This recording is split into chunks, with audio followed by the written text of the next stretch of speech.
Segundo caso, e esse eu considero o mais importante para a sua prova, o Estado responderá pela teoria subjetiva, responderá pela teoria da culpa, quando dano for causado por uma omissão.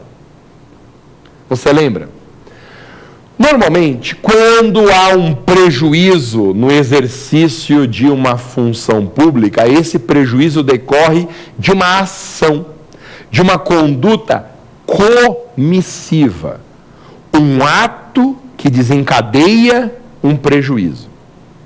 No entanto, em outras situações mais raras, não há um ato causador do dano. O dano é experimentado pelo particular em função de uma falta de ação do Estado. Temos uma conduta, portanto, omissiva. O prejuízo não foi evitado justamente porque o Estado deixou de realizar uma conduta que deveria. Danos decorrentes de omissão. São tantos exemplos, gente, de danos por omissão, mas tantos exemplos. Eu vou mencionar os que mais têm caído no exame de ordem. Primeiro caso importante é o caso de enchente. Caso de enchente. Como aconteceu recentemente essa tragédia no Rio de Janeiro, no caso de prejuízo decorrente de alagamento, a responsabilidade do Estado é por omissão. Não há um ato do Estado, não foi um agente público que fez chover. Não há uma conduta comissiva que desencadeia um prejuízo. Há uma omissão do Estado e porque o Estado se omitiu, não conseguiu impedir a ocorrência do prejuízo. Outro caso importante é o do assalto. A pessoa é assaltada, por exemplo, ao lado de uma via pública. E aí, tendo sofrido um prejuízo material, sei lá, de R$3.000, por hipótese, o indivíduo começa a pensar, será que eu não posso acionar o Estado? Se a segurança pública, a manutenção da ordem, são tarefas típicas da administração pública moderna, quando essa manutenção da ordem, quando a segurança pública falham, e eu não consigo, por causa dessa falha, evitar um assalto, não será possível propor uma ação contra o Estado? Olha, propor ação é possível, mas tem que lembrar que o dano não é por ação, é por omissão. Não foi o Estado que agiu e causou com isso um prejuízo. Houve uma falta de ação, uma inação. Houve uma conduta omissiva. Outro exemplo, queda de árvore. Tem uma chuva com vento forte, e aí uma árvore que está ali plantada numa calçada, a árvore, sei lá, por causa de estar corroída de cupim, não aguenta a força do vento e cai em cima de um carro, causando um prejuízo material ao proprietário. Posso propor uma ação contra o poder público? Olha, eu até posso, mas tem que lembrar que não houve um ato do Estado. Não é um dano decorrente de ação, é um dano derivado de omissão. Outro exemplo é buraco na rua. Seja o buraco que faz a pessoa tropeçar e, sei lá, romper um ligamento, ou um buraco no leito carroçável, na rua propriamente dita, que, atingido por um carro, faz a roda do carro quebrar. Posso propor uma ação contra o Estado? Posso, mas é dano por omissão. Não há um ato do Estado, há uma falta de ação.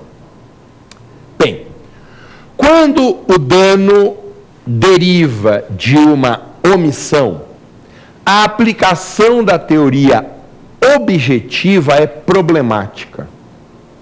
Por que problemática? Porque a teoria objetiva não funciona bem nos danos por omissão. Ela não funciona bem porque, se eu aplicasse a teoria objetiva nos danos por omissão, o Estado seria condenado a indenizar em todos os prejuízos do mundo.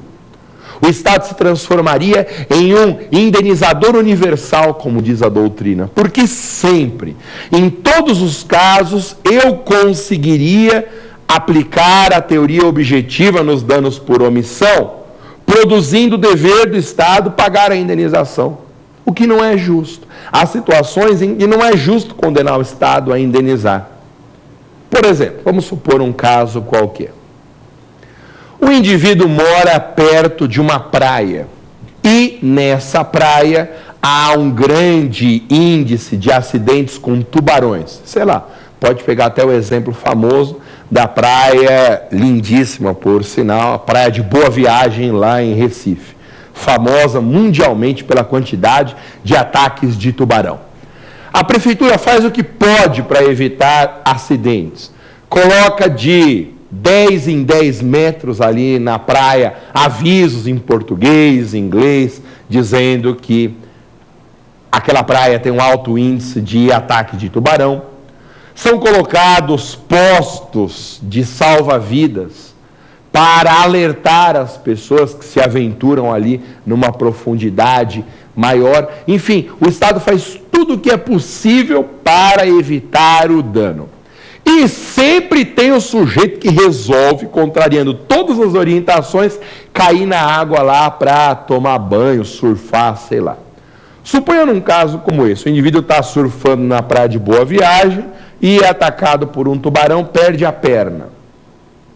Aí ele pensa assim, será que eu não posso entrar com uma ação contra a prefeitura do município de Recife? Ele até faz um raciocínio rápido, bem informado das coisas do direito administrativo. Ele diz assim, houve uma omissão do Estado e essa omissão causou prejuízo. Aí ele pensa assim, se no exato momento em que eu estivesse ali com a minha prancha, eu fosse acompanhado por um mergulhador da prefeitura do município de Recife, e esse mergulhador com um arpão, no momento em que o tubarão abrisse a boca para morder minha perna, o mergulhador acertasse a fuça do tubarão com o arpão, eu não teria sofrido esse prejuízo.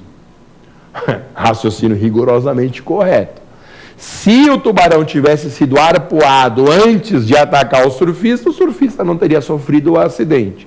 Aí o indivíduo pensa, tem uma omissão, um dano e um nexo.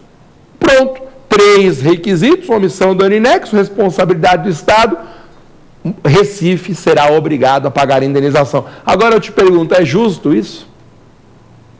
É justo num caso em que o município adotou todas as cautelas, tudo que era razoável estava ao seu alcance para evitar o prejuízo e o indivíduo, contrariando todas as orientações, fugindo de todas as determinações, vai lá e insiste em cair com a sua prancha na água, sofre um acidente? É justo mobilizar uma parte do dinheiro público para pagar uma indenização nesse caso? Não é justo. Então repare como a teoria objetiva não funciona bem nos danos por omissão.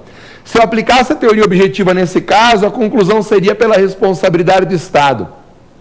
É por isso que a doutrina majoritária e hoje também a jurisprudência majoritária adotam a aplicação da teoria subjetiva nos danos por omissão, na esteira de um entendimento do professor Celso Antônio Bandeira de Mello, que é o grande responsável pela caracterização da teoria subjetiva nos danos por omissão. Doutrina e jurisprudência majoritárias dizem danos por omissão, responsabilidade subjetiva. Já é o nosso segundo caso, hein? Então o Estado responde subjetivamente quando o dano é causado em uma relação de direito privado e também quando o prejuízo decorre de uma omissão. Não se esqueça, danos por omissão exige a demonstração de 4 requisitos: omissão, dano, nexo e culpa ou dolo. Lembra também, o professor Celso Antônio Bandeira de Mello tem sustentado hoje que o ônus de provar a culpa e o dolo nos danos por omissão não é da vítima. O professor Celso Antônio tem defendido uma inversão no ônus dessa prova. Não caberia à vítima fazer a demonstração da culpa ou do dolo, e sim ao Estado provar que não agiu com dolo ou com culpa. Terceiro caso excepcional em que ocorre a aplicação da teoria subjetiva nos danos causados pela administração é quando nós falamos na ação regressiva. Lembra desse assunto? Artigo 37, parágrafo 6º da Constituição fala na ação regressiva, O que é a ação regressiva? A ação regressiva é a ação proposta pelo Estado contra